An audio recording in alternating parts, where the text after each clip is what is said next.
Welcome back to Years to Hear. For today's reading, we are reading from Genesis chapter 31, which is entitled as Jacob Flees from Laban.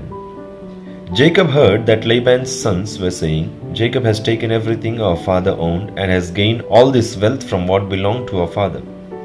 And Jacob noticed that Laban's attitude toward him was not what it had been. Then the Lord said to Jacob, Go back to the land of your fathers and to your relatives, and I will be with you. So Jacob sent word to Rachel and Leah to come out to the fields where his flocks were. He said to them, I see that your father's attitude toward me is not what it was before, but the God of my father has been with me.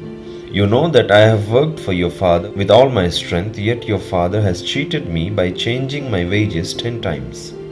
However, God has not allowed him to harm me.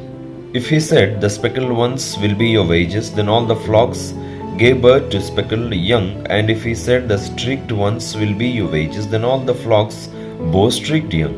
So God has taken away your father's livestock and has given them to me. In breeding season, I once had a dream in which I looked up and saw that the male goats mating with the flock were streaked, speckled, or spotted. The angel of God said to me in the dream, Jacob.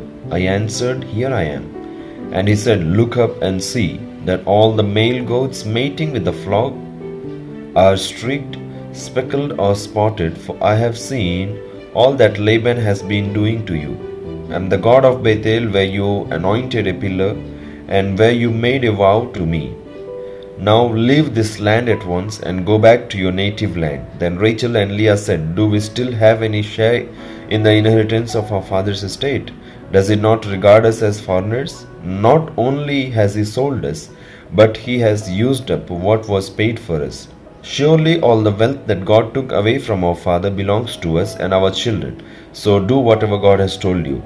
Then Jacob put his children and his wives on camels, and he drove all his livestock ahead of him, along with all the goods he had accumulated in Padan Aram, to go to his father Isaac in the land of Canaan. When Laban had gone to shear his sheep, Rachel stole her father's household gods. Moreover, Jacob deceived Laban the Aramean by not telling him he was running away. So he fled with all he had, and crossing the river, he headed for the hill country of Gilead. On the third day, Laban was told that Jacob had fled. Taking his relatives with him, he pursued Jacob for 7 days and caught up with him in the hill country of Gilead. Then God came to Laban the Aramean in a dream at night and said to him, Be careful not to say anything to Jacob, either good or bad. Jacob had pitched his tent in the hill country of Gilead when Laban overtook him, and Laban and his relatives camped there too. Then Laban said to Jacob, What have you done? You have deceived me, and you have carried off my daughters like captives in war. Why did you run off secretly and deceive me? Why didn't you tell me, so I could send you away with joy and singing to the music of tambourines and harps? You didn't even let me kiss my grandchildren and my daughters goodbye. You have done a foolish thing. I have the power to harm you, but last night the God of your father said to me, Be careful not to say anything to Jacob, either good or bad. Now you have gone off because you long to return to your father's house. But why did you steal my gods? Jacob answered Laban, I was afraid because I thought you would take your daughters away from me by force. But if you find anyone who has your gods, he shall not live. In the presence of our relatives, see for yourself whether there is anything of yours here with me, and if so, take it. Now Jacob did not know that Rachel had stolen the gods. So Laban went into Jacob's tent and into Leah's tent and into the tent of the 2 maidservants, but he found nothing. After he came out to Leah's tent, he entered Rachel's tent. Now Rachel had taken the household gods and put them inside her camel's saddle and was sitting on them. Laban searched through everything in the tent but found nothing. Rachel said to her father, Don't be angry, my lord, that I cannot stand up in your presence. I am having my period. So he searched but could not find the household gods. Jacob was angry and took Laban to task.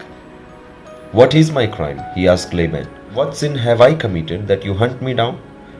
Now that you have searched through all my goods, what have you found that belongs to your household? Put it here in front of your relatives and mine, and let them judge between the two of us. I have been with you for 20 years now.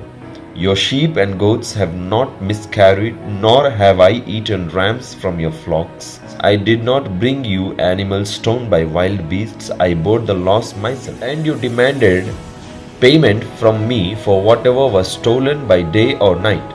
This was my situation. The heat consumed me in the daytime, and the cold at night, and sleep fled from my eyes. It was like this for the 20 years I was in your household.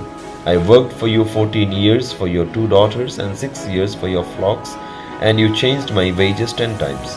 If the God of my father, the God of Abraham, and the fear of Isaac had not been with me, you would surely have sent me away empty handed. But God has seen my hardship and the toil of my hands, and last night he rebuked you. Laban answered Jacob, the women are my daughters, the children are my children, and the flocks are my flocks. All you see is mine. Yet what can I do today about these daughters of mine, or about the children they have borne? Come now, let's make a covenant, you and I, and let it serve as a witness between us. So Jacob took a stone and set it up as a pillar. He said to his relatives, gather some stones. So they took stones and piled them in a heap, and they ate there by the heap. Laban called it Zagar Sahaduta, and Jacob called it Galeed. Laban said, this heap is a witness between you and me today. That is why it was called Galeed. It was also called Mizpah, because he said, may the Lord keep watch between you and me when we are away from each other. If you mistreat my daughters, or if you take any wives besides my daughters, even though no one is with us, remember that God is a witness between you and me. Laban also said to Jacob, here is this heap, and here is the pillar I have set up between you and me. This heap is a witness, and this pillar is a witness that I will not go past this heap to your side to harm you, and that you will not go past this heap and pillar to my side to harm me. May the God of Abraham and the God of Nahor, the God of their father, judge between us. So Jacob took an oath in the name of the fear of his father Isaac. He offered a sacrifice there in the hill country and invited his relatives to a meal. After they had eaten, they spent the night there. Early the next morning, Laban kissed the grandchildren and his daughters and blessed them. Then he left and returned home. May the Lord bless us through the reading and hearing of His word. Amen. See you tomorrow.